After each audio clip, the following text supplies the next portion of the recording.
کیا تم خیال کرتے ہو کہ غار اور لوح والے ہماری نشانیوں میں سے عجیب تھے؟ جب وہ نوجوان غار میں جا رہے تو کہنے لگے کہ اے ہمارے پروردگار، ہم پر اپنے ہاں سے رحمت نازل فرما اور ہمارے کام میں درستی کے سامان مہیا کر۔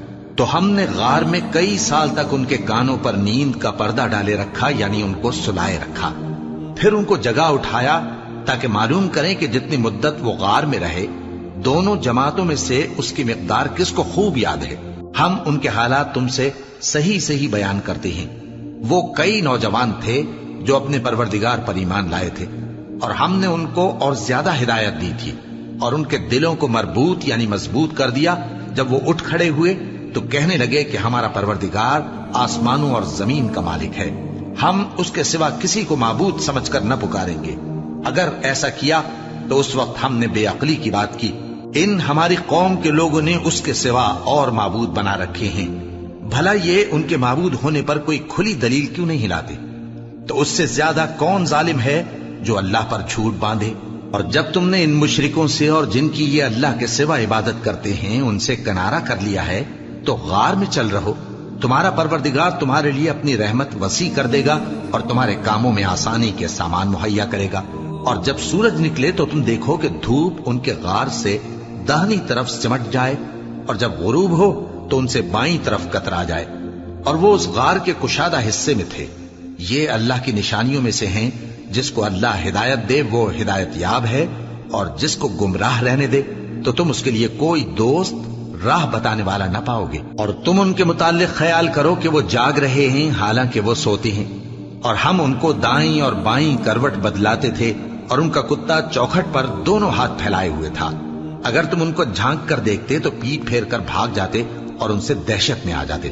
اور اسی طرح ہم نے ان کو اٹھایا تاکہ آپس میں ایک دوسرے سے دریافت کریں۔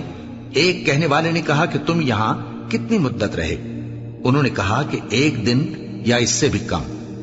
انہوں نے کہا کہ جتنی مدت تم رہے ہو تمہارا پروردگار ہی اس کو خوب جانتا ہے، تو اپنے میں سے کسی کو یہ روپیہ دے کر شہر بھیجو، وہ دیکھے کہ نفیس کھانا کون سا ہے تو اس میں سے کھانا لے آئے، اور احتیاط سے آئے جائے اور تمہارا حال کسی کو نہ بتائے۔